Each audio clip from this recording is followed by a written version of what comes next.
The views, language, and candor expressed on this series are designed to provoke thought and conversation amongst adults.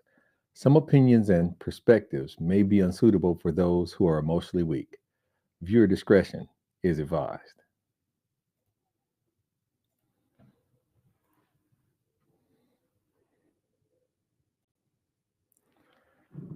All right. Welcome to A Coach's Decision with Chris P. Reed, where we dive into topics each week that could help you or someone close to you get through. Many of my clients are skilled at the game of life, but there are times when you have to protect the players from themselves. There's times where you need a coach's decision. My top client and producer has decided to give you, the audience, a glimpse into his sessions each week to help him navigate these moments. What are we talking about today, sir? Well, sir, first of all, welcome everyone. I'm your friendly neighborhood producer. Please drop your comments, questions, or whatever in the chat. I'll be fielding those and asking those to make sure we get all of these points across because I can't think of everything that quick. So I need the audience help sometimes. Today, I want to talk about how do you stop or at least minimize the stress that comes with success. Ooh. Okay. Okay. All right. Yes. That's a good topic. More, or I need to give you some more. You No, good? that's a good topic. I think it seems to be somewhat a great thing to coach through because that means success already exists. So now Yeah. we started at the top. Mhm. We ain't started at the bottom and now we're here. We started at the top. And Um, staying here. yeah, That's what we're absolutely. trying You to already do. got on the Givenchy sweatsuit that's burgundy trimmed. You know what I'm saying? So, Yeah. so You pronounce that, but yeah. yeah, right, yeah, right. So I think that one of the things that I've heard about people who have a level of success and have time to think about where they are from where they began is they have a series of survivor's remorse.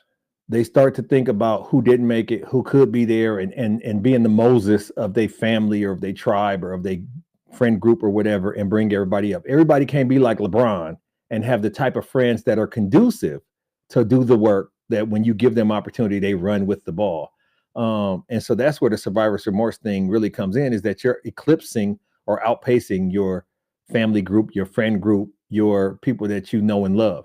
Um, I don't know another burden of success besides tax brackets that I could think would occur, because the problem with the question itself, as far as I'm concerned, and you can obviously educate me and you and your tribe or your people, that's tuned into your session. You can educate me on success being an option and not you're not drafted into success, and you're not in a situation where success has to be maintained. You can say win and forego whatever moniker of success you would like if you feel like it's too much. You don't have to drive the BMW. They still sell Hondas. You know what I'm saying? So yeah, please kind of elaborate on when you get to a point where you feel like success is overwhelming or there's stress there and you can't do anything about it unless you're talking about trying to keep something the same while changing some output, which of course is the definition of Einstein's insanity. Okay, so some of the stress that comes with success, Mhm, you succeeded, mhm, and those who helped you get there or mhm, supported you or cheered you on, attended your graduation, mhm, um, they feel like we did it together. Like you, mhm, the one, you made it.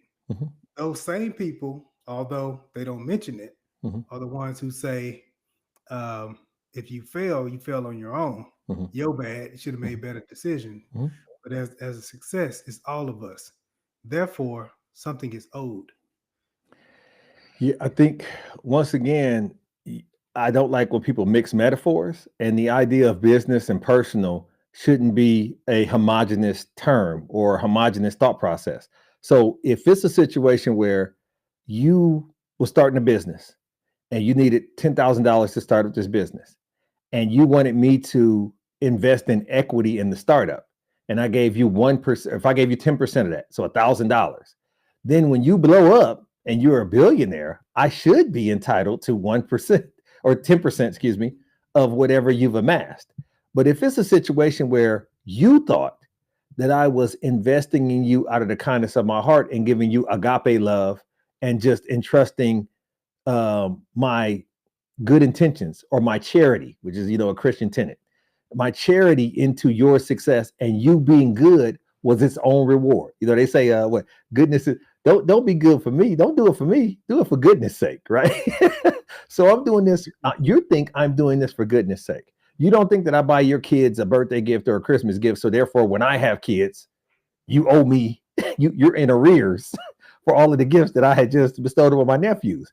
But when you have people that think like that and operate like that, be mindful, because they'll come back and sue you for 50 million. You know what I'm saying? If you let it happen. So in the idea of when you're charting your success on the way up, if people have the guts or the audacity to say you owe me, then you have to have the shared audacity to explain to them the percentage of input they had into the actual overall success. Also, while telling them the distractions and the detriments that they incurred throughout that journey as well, because everybody has a highlight tape of when dude tried to jump on you and I was there to help you fight him, and now you're the CEO of this company or whatever. Bro, I bailed you out of jail 4 times, and grandma gave us 3 whoopings, and you know what I'm saying? Like, all of that washed out years ago, but you're worried about the highlights and what you deserve based off of proximity, not based off investment. You have no idea how the test went that I passed, the trainings, the things that I've gone through, the drug test that I did pass, things of that nature. People don't look at the small steps that make a great journey. And unfortunately, if you let somebody diminish your small steps and make them feel like y'all arrived there together without understanding what you put in behind the scenes and behind closed doors, then you make it look like anybody could do it. And you know this from being successful. It ain't easy. It's not just something that you wake up and, you didn't wake up like this. You had to get up and make some things happen. You had to first get up, and then you had to motivate yourself to keep it going. And then you had to not get distracted and rest on your laurels. I'll tell you one more thing before I let you in the audience chime in. My nephew is a great person that has done well financially for himself. And one of the things that he had taught himself to believe or programmed himself to think is that if I had have invested in X company, just $10,000 or just $1,000, I would be a billionaire by now. And what I was trying to explain to him is when they say things like that, they're saying that you got in on Google when it was $100 a share and you bought 100 shares and you never touched it. That means when it got to be evaluated at $1 million, you didn't touch it. When it got to be evaluated at $20 million, you didn't touch it. What's the chances of somebody like us putting 10 G's on something and then just letting that thing ride, hoping that it gets to $1 billion one day? That the math don't work that way. You tend to pinch off. You tend to dig in. And so you would have never made that billion because you would have kind of took some of your winnings early on. But when you start telling yourself, damn, if I had done this, I could have been here, you have to do the whole equation. Don't just jump to the end and make it seem like something that it could never have been. And unfortunately, that's what we do in life. We say, well, if I had just stayed in school or stayed with this girl or did this and that, you disregarding everything else that could have happened. Everything else that could have happened if that had occurred. You're not looking at how you would have reacted in real time, because the problem with retrospect is you can make it what you want. Okay, that's like the new family, the family that you run with. Mm-hmm. How much do you owe your mama? She was there for everything. Allegedly. She sacrificed a lot. Allegedly. Everybody ain't got the same parental investment that you may have had. And I think that those are instances where you don't allow for your parent, your guardian, to not be great at accounting for their investment in your game attendance or your parent-teacher conferences or your whatever, and then become expert mathematicians when you get this bread. All of a sudden, they know how much child support could have been, and they want parental support at 20%. They want this at 20, you know what I'm saying? They doing all this tabulating, too much counting, as you say, to how big your house is and how many rooms you have available and this, that kind of deal. If you know in your heart when it's a good deal, that's business, personal, otherwise. You know when it's a good deal, and you know when you stretching. Don't let somebody guilt you into bad business decisions. The fact is this: if you got the kind of mom that was kind of there and kind of this and kind of that, and she didn't do a good job taking care of you, I'm not saying don't take care of her, but damn it, don't let her take care of herself. She proved that she's not good taking care of you. So giving her a checkbook or giving her an allowance or giving her a black card, you know what I'm saying? And I don't know this for a fact. And so I apologize if I'm speaking out of turn. But I think Gloria James is handled to be taken care of by LeBron. I don't think she has her own account with some of them billions or pieces of those billions sitting in it for her to be left to her own devices. I don't think she, based on history, can be trusted to do so. So if you have a mama that was that mama and that was there, like Lamar Jackson's mama, that negotiated his deal and then he gave her that. Relationships matter. Styles make fights, and relationships and context matters. Every mama ain't the same mama, just like every daddy ain't the same daddy.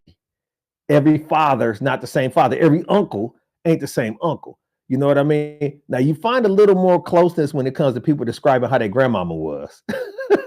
but other than that, it's a wild card. You don't know what that person came through or came up with, the age of your mother, the educational aptitude, all of those things matter in what you feel like she should be evaluated as. But that's something that is easier when you're giving freely and openly, as opposed to her making requisitions of what you should do with things that you have created for yourself.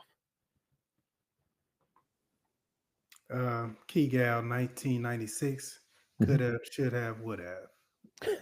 Good point. So there's a statement that they used to say when I was growing up: if it was a fifth, we'd all be drunk. Like you go through ifs and what if this and what if that, if this had to happen and that had to happen. We here now.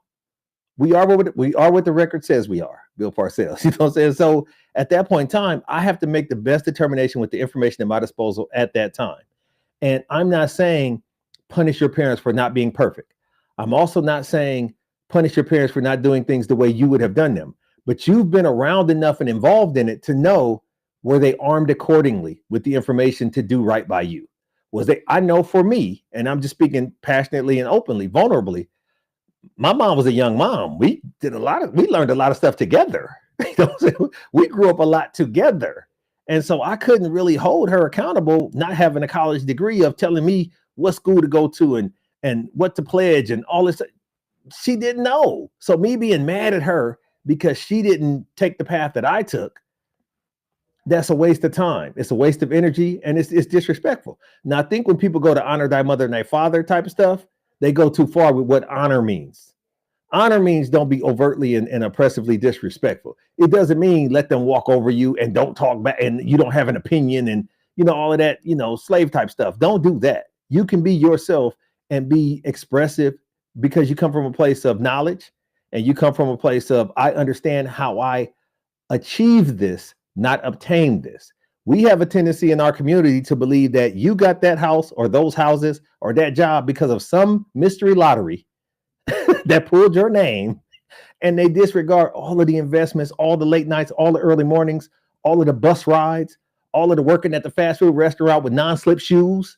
Like all that stuff happened, bro. Like you worked at KFC, you worked at the gas station, you worked at Texas Instrument. Like you stair-stepped your way to where you are, where you could say, I'm at a top company in the world, but you can go back and look at the path and the legacy. You didn't obtain this. Nobody gave this to you. You achieved this through systematic and systemic steps that you put in from a strategy. And don't let anybody diminish that and say they didn't do any of that, but they want some of what it provided. when the mystery lottery or if you built up the success, either way, typically in our families, we are visited by at least 3 people. This is the ghost of Christmas past, huh? 3 Exactly. So what I want to know from you, I'm glad you caught that. Was Ebenezer Scrooge a fool, or was he smart? Because they say fool and his money soon Soon split. part ways. It's Absolutely. the old proverb. Mhm. So was Ebenezer a fool or was he smart?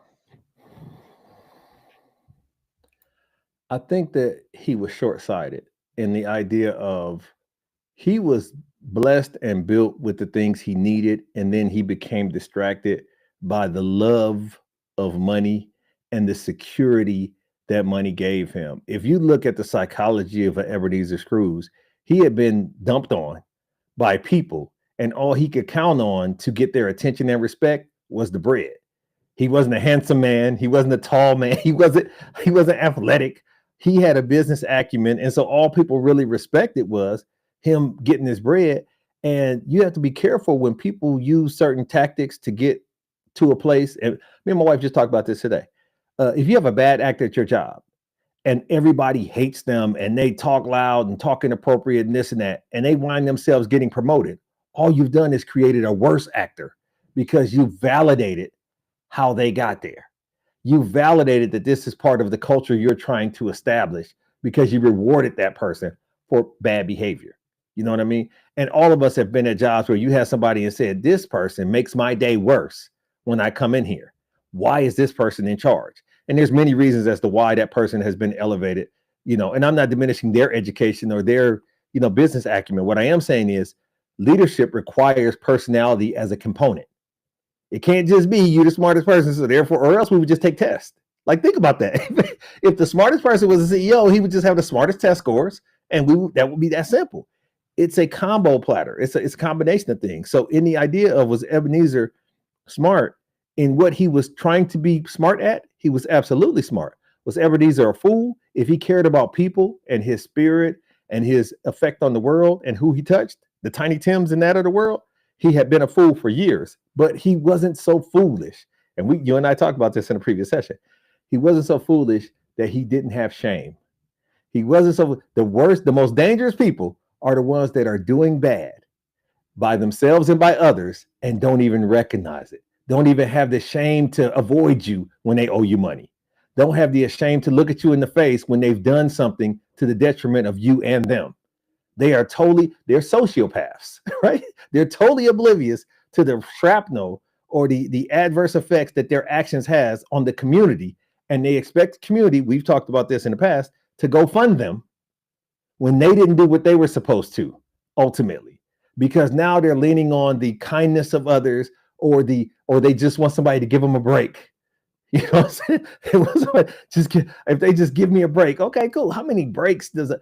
Like I said, God gives you breaks. You shouldn't really depend on other people to give you breaks. If you don't have champagne at your home and it's a reflection of your bank account, you don't deserve champagne at your home. You haven't earned champagne. So you to sit around and say, I'm going to go fund me so I can have champagne too.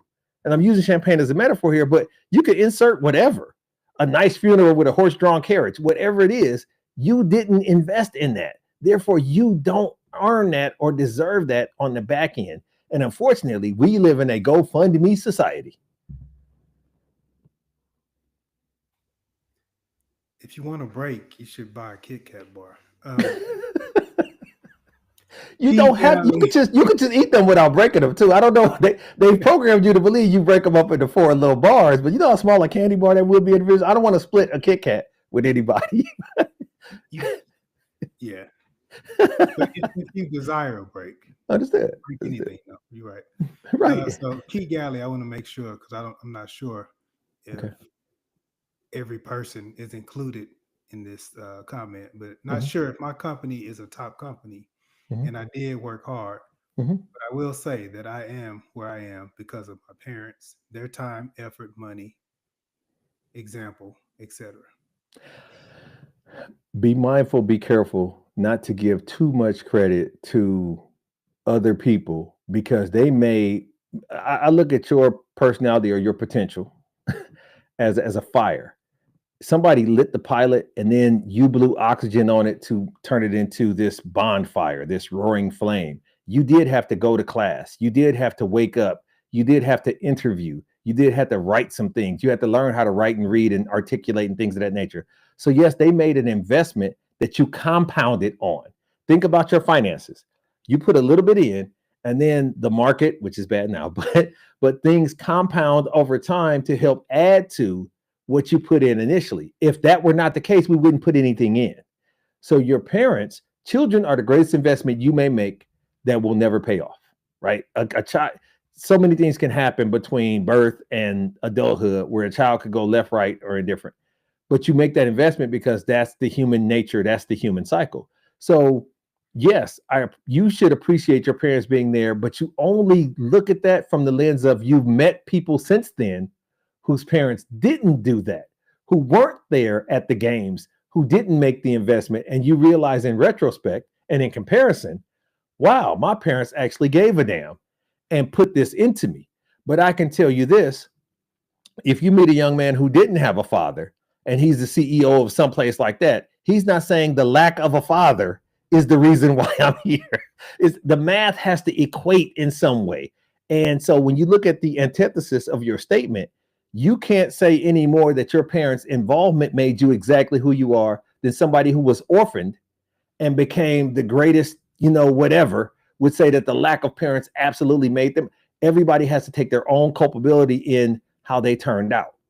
We can't absolve ourselves or highlight too much. I'm not saying don't have pride in your parents, Kigal. What I am saying is just understand you had a lot to do with that. And if you ask them, your parents sound like they would be honest with you and be like, that wasn't me, cuz that was you. That was you. I didn't graduate. My name's not on any of those degrees you have at your house.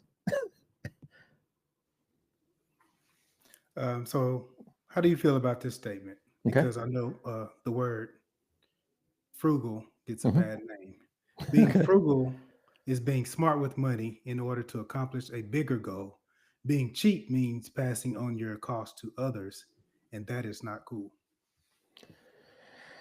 Yeah, one of the things that I try to, I'm big on semantics. Everybody knows I'm a word Nazi. In the idea because words have sentiment that they create and spawn different feelings from people. So in the power of the tongue type situation, cheap means low quality, low character, blah blah. Inexpensive means low price, and people tend to mix the two, right? So in the idea of frugality, frugality to me is not so much what you paid. It's the sourcing dynamic of it, meaning that you did a juxtaposition of how much does it cost? How much is it worth to me? When it meets that equilibrium point, am I willing to pay that? There are a lot of things that you would like to have, but you're not willing to pay that yet. Pure, simple economics says the reason why it costs that much is because somebody's willing to pay that much. I don't want a Fabergé egg. I'm not willing to pay for a Fabergé egg. That's not me being frugal. That's me knowing what's for me. Because in the idea of if you the tough part about frugality is it's going to be an impression that you have depending on who you speak with. Because I could literally have an entire wardrobe, socks, drawers, t-shirts, hats, everything from Goodwill. Thought I was going to say Walmart. Goodwill. Okay. And that would be frugal. And then this is where you would understand the mindset of this thought process. I could dumpster dive and get it cheaper than Goodwill. But what am I doing for the sake of being claimed to be frugal? Like at some point in time, once again, you got to be willing to reconcile what am I really trying to prove here? And for the same thing, it's called Veblen economics. It's where the price of things are so exorbitant to show how special you believe yourself to be. A Bugatti can get you from A to B back to A. I just talked to a person last night that has a Maserati. He said the oil change is coming up and it's going to be $1,200. Cool. He's willing to do that to separate himself from the herd and show that he's driving a Maserati. Some people say, so where did you go in that? How fast did you get there? How safe was it? And there's a Honda Accord or a Yugo or a Chevy Nova that could do the same thing. And probably with a Maserati, the same gas per mile. You know what I mean? But it's an idea of, I like to dress this way. I like to walk this way. And I like to eat this way. And I like to go to restaurants where they put the napkin over their forearm, because you make yourself feel like you've earned this, and you make yourself feel separated from others in that regard. The one thing that you realize, and you and I have had this conversation before, It's people that have, if they owned houses like we own and had jobs and had to drive themselves to places and knew how much cost the grocery store, they would kill themselves. They would kill themselves. Like this, it's all relative. It's all relative. So frugality is also relative. Think about what I said. I could have said Walmart and everybody was like, yeah, that is frugal. If everything you get is at Walmart, you go to one place to spend one tank of gas and all this and all that. Who's keeping them receipts and who gives a damn? But then when you talk about the person that's actually watching this person throw stuff away or going to the Goodwill, that person's beating the Walmart person. Right? They're beating them. All they gotta do is go to someplace to get some laundry soap. That's what the frugal people call it, the laundry powder, washing powder. So I would be mindful, and it would be responsible for me to say, be careful when you're doing things for likes and approval of others. And if you're doing it because that's how you feel and it makes you feel good to skim and to have a whole bunch of to have an account with a whole bunch of commas in it, just remember you can't take it with you.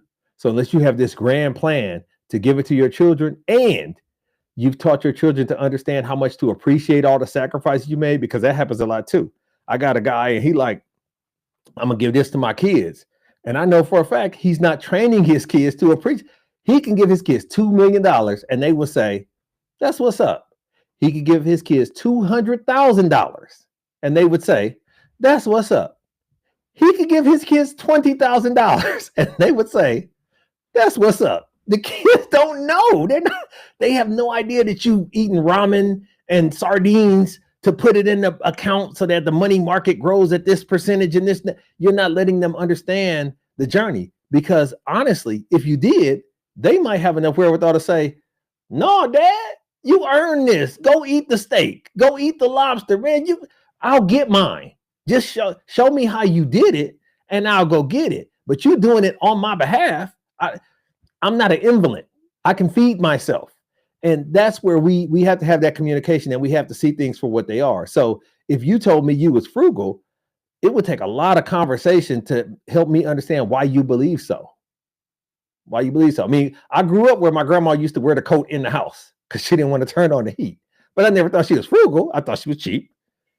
And then I thought she didn't know no better from where she had came. You know what I'm saying? So that's all it is. God bless her. So another word that gets a lot of praise and people want to work toward it is being generous. So how do we protect ourselves, or what tools do you have for people to protect themselves? And let me quote this guy, a very important guy in history, by the name of Jay Flex. Okay, cool. He said, because a fool and his dough soon split. So when you come across a fool, get all that you can get. I agree.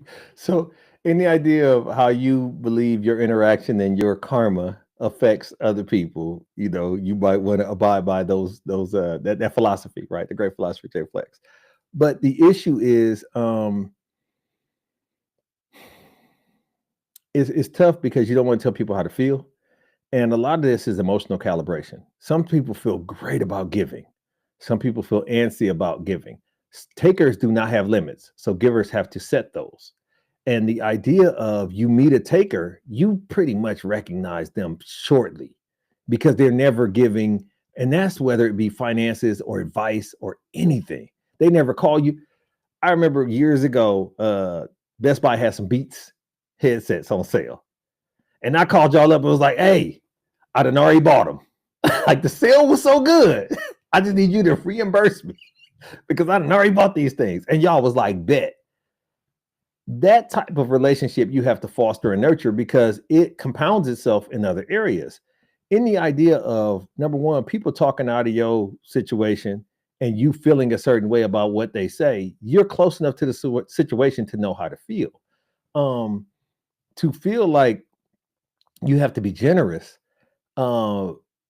it's relative because you could be generous with your time. You could be generous with your family. If you bring your kids around me, I believe you're being generous to let me interact with these young men because you didn't have to do that. There's a level of generosity there. Everything, we have to get off the fact that everything is financial and every exchange is in a financial bartering system. That is not the case. You can sow into someone's spirit. You can brighten their day with a smile. Is that me if I came and smiled and said, what's up? If me and you sitting there and a brother come in and he got a young brother with him and they give us the head nod, that was generous of them. But that's okay. We shared a moment. We exchanged a moment of positive energy amongst each other. Same thing as if a white woman came in. I don't want to make it a black thing, but if somebody came in and they was nice to you, that is extension of generosity of human condition. It's not always somebody owes you, because I think when you're saying generous, there's a qualification of quantity to where you had, once again, too much counting, right? And we'll do that at some point. But you had, I know that you got this bonus, and I know it was 30,000, and I didn't ask you for nothing or whatever, but you show up to my house with a bottle of $27 wine. I don't have a problem with that. Some people will say, didn't he get, some women who knew the story would say, I thought you said he got a settlement for $72,000. Okay, he did. And this, I don't know if that was before taxes. It's so much that goes into it. I remember you wisely told me once years ago, 6 figures. I remember that. Yeah. Six figures is $100,000 and it's $999,000. So when you say you want somebody to make 6 figures, those are 2 different people.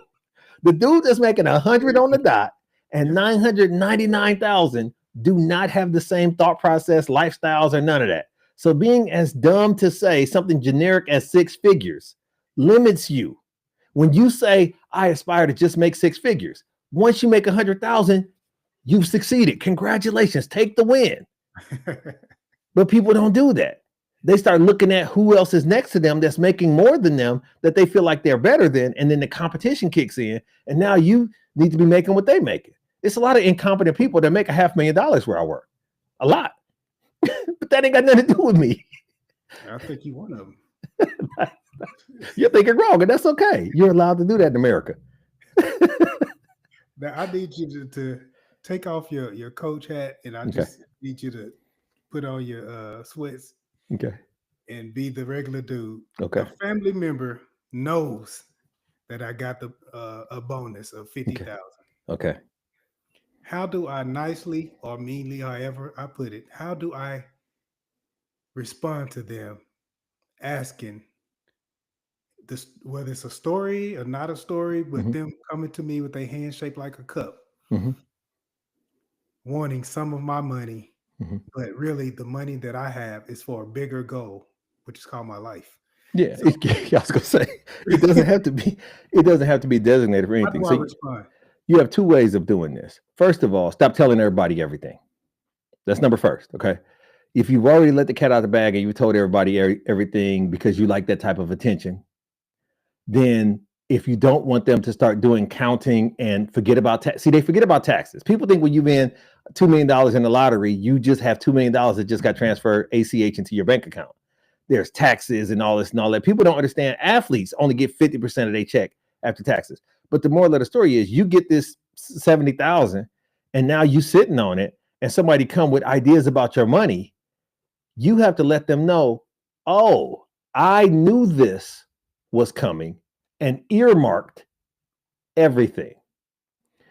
My mom, and I speak about my mom a lot because we have these conversations because she ain't scared of me. She hates that I tell people I don't have it for that. Now, I'm not lying to them and saying I don't have it, because I do have it. I don't have it for that. What you're talking about there, I don't have it for that. Now, there's times where somebody will want an extension of finances or something like that, or time or a ride or whatever, and I just don't have it. But then there's times where, hey, I need you to help me move and this and that. Yeah, I ain't got it for that. I don't. And so putting my sweats on, like you said, just being a regular dude, you know what I'm saying, getting the 40 out the freezer because we're going to get lit.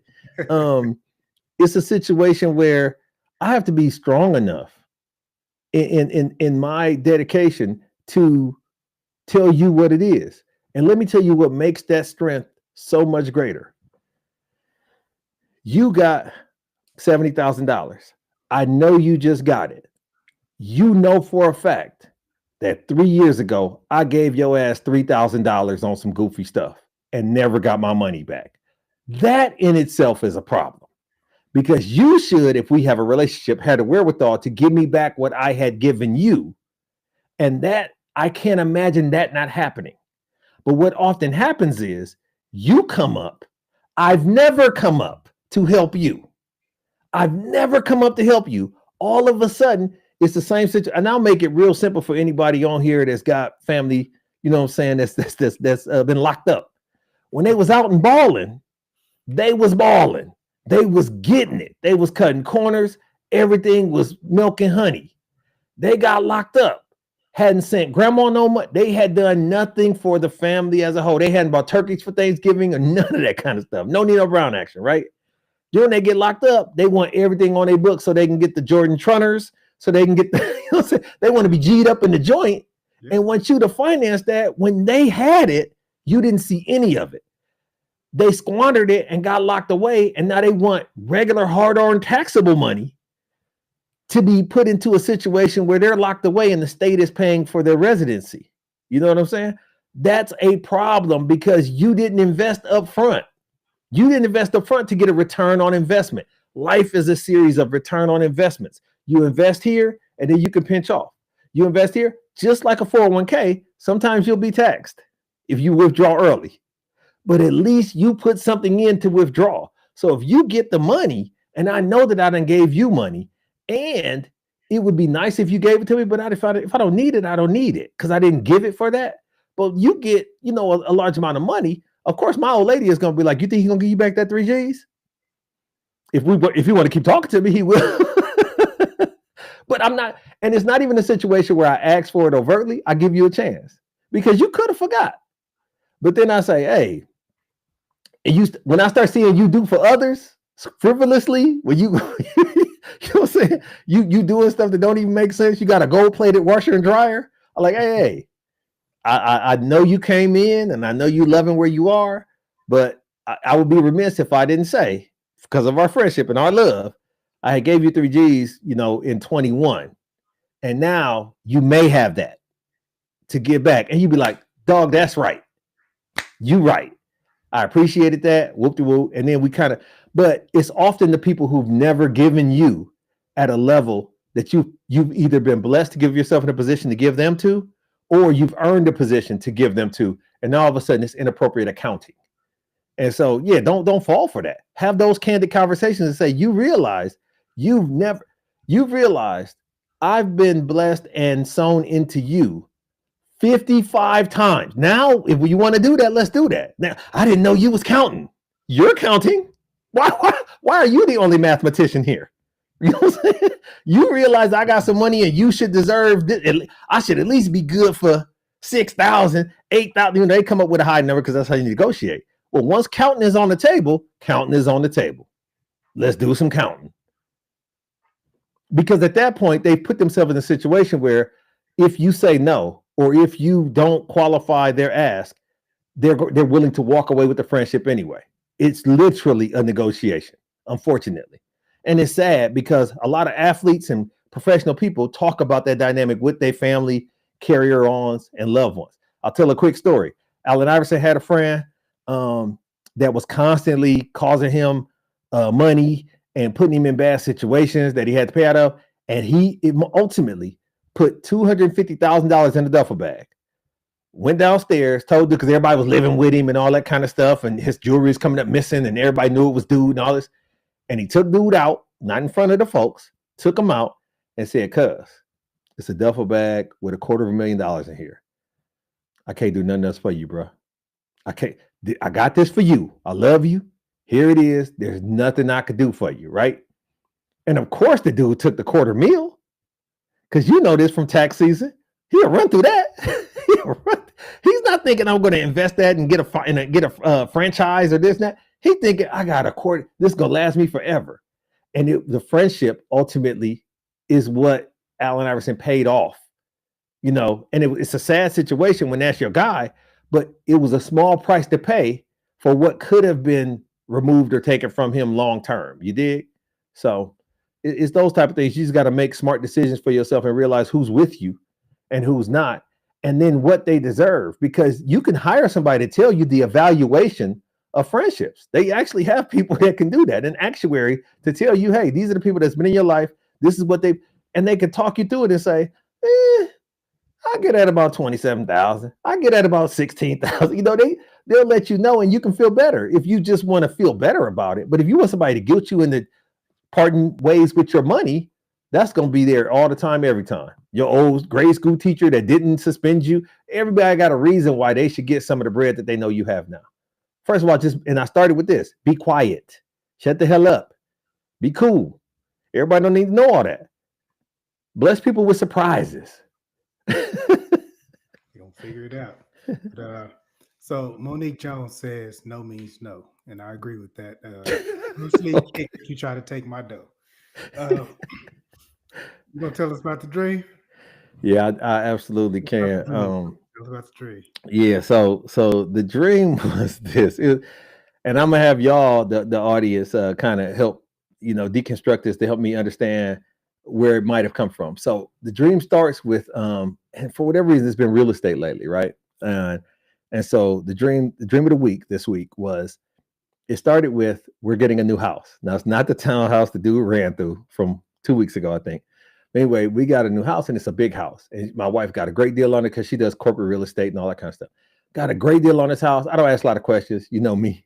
When it's not professional, I'm hardly asking any questions, right? And so we get into this house, and it's big, but it's like I don't want to call it a farm style house, but it's not brick. And so that was a departure. It's still well lit. It's probably 6,000 square feet. And I know where that part came from because we saw a house in Dallas that was 18,000 square feet a couple weeks ago. But it was a big house. But it had another, it had a garage that was attached to it, and then it had a shed in the back. Now, this is where the dream part kicks in. I go to the door. She was like, you got to see the shed in the back. It's really nice. We live here. It's our house now. So it's not like, I should have seen it by now, but I haven't. Who cares? I open up the shed door, and it's like a Sam's Warehouse in there. It's all kind of paper towels and cases of Pepsi and all kind of stuff, and it's stocked. You know what I'm saying? So we got laundry detergent, everything that we could want. It's like a lifetime supply of stuff in this shed. But then when you turn the corner, the shed is bigger on the inside than it looks on the outside. Okay. So I'm like, dang. And it's a washer and dryer in there and all this other stuff. And then I can look around the corner, and it's other rooms. And I turn to her and say, man, your brother could live in here. We can clean this out and make some space. It's big enough to be like an apartment, like a little house, like a pool house or a guest house, for him to live here. And she turns around, and she's about 7 months pregnant. And then I woke up. Because we're too old for that, first of all. We're too old. And she wasn't pregnant when we walked into the shed. First of all, I'm calling it a shed still, but obviously this thing is big. If I'm calling it a Costco, like, it just kept getting bigger the more I was walking in there. Why didn't you like it though? I think I didn't get a warm and fuzzy feeling for it because I don't like surprise. My life is scheduled. I don't like surprises. And she was giving the impression that I had to jump on this, came across this at the job, had to jump on this, and now we bought it and we live here. And trust me, all our stuff was in there. Like, I had moved in. I just wasn't, like, she had took care of everything, I guess. And this was the reveal for me. Why did you plan the whole relocation of the brother? You gonna clean out the shed? Where was you gonna put the stuff? No. The stuff where the supplies could go was cool. The shed was huge, bro. Like, the shed would be equivalent, I swear to you, like a 1,800 square foot crib. Like, it was big as hell on the inside. On the outside, it was like a small shack, like a she shed. And then when you walked in, it just kept getting bigger and bigger. And when I turned the last corner, I was like, we could do something with this. He doesn't have to pay rent. He can come and be with us. Like, why was you looking out for him so tough? I don't know. I think you looking to help the wrong people. I think you asked the wrong question. But you should be helping the baby. You got a baby coming. Listen to me. How would that have hurt the baby? The baby wasn't gonna stay in the shed. So what does the baby have to do with it? It has supplies. It has Pampers in there, I'm sure. I guarantee you. We wasn't out of space in the shed, man. It was very selfish of her to have that baby on him when we just got a place for him to stay. Destroy the warehouse and put people in it and make it a rental property. It was going to be dualistic. We could have kept some of it for the supplies and such, and then he could have had a place. Like, he had privacy. He could have had friends come visit. Like, we could have hooked it up really nice. It would have been really nice for him. Lollipop says it sounds like a warehouse. And why are you trying to relocate this dude? That was the first thought. I promise you. In the dream, I was like, this would be. I started having idea, and I'm not an HGTV guy. I start having visions of, man, he could really make this his own. And don't, like, we got it. We good. You know, we could, man, don't hide it, divide it. We could all be here, one big family. What was your mood and her mood when you turned around and saw she was pregnant? I was so confused. I was very confused. Once again, like I said, she was 7 months looking at this point, and rubbed her stomach. And I mean, everything was swollen, ankles and everything, top, bottom, and she rubbed her stomach, and I was like, what the? And then I woke up. But she done sprung this baby on me when I got these ideas to help the family. But this didn't happen. It's funny because when I woke up, I thought to myself, what did the baby have? The baby was not a rebuttal to him staying there. I think it was. She turned around like it was. I think it very was. She did. She turned around like it was. Like, no, we don't have room. We have an 8,000 square foot crib with 3 of us. And this new baby at this advanced age, we're going to need somebody to call the people. We're going to have to have a lot of life alerts. Like, we're too old to be doing this in the first place. So the more, the merrier to me. He don't like babies, though. Don't do him like that. Don't do him like that. Even in my dream, don't do my brother like that, man. He could. I needed somebody. It was too much estrogen in the house. I needed somebody to balance it out. But your people got any comments on my dream, man? No, it was some what the hells from Kendra. Okay. Wow, from Monique, and then Olipop sounds like a warehouse. Okay. It's still no words. And Okay. I feel like you need to devote your attention to the baby. Stop worrying about grown men. But that's my take. Yes, and both. I could do both. We just came up on this big crib. I think we could do both. But you can't save the world. We just talked about that. Just because you came up on something, you can't save the world. It's oxymoronic to my message. You have a bigger goal. That's true. That's true. So, but I appreciate that, man. Remember that we do this live on Wednesday, and then on Friday at 9 p.m., the shorter edited version comes out for your viewing taste. And it's definitely something that I would recommend you tune into. But in the meantime, I absolutely appreciate you all tuning in with us. Make sure that you tune in next week to Coach's Decision with Crispy Reed. Bring your baggage and drop it off, and we'll sort through it. Until next week, I want you to take it easy, or at least take it how you can get it. Talk to you then.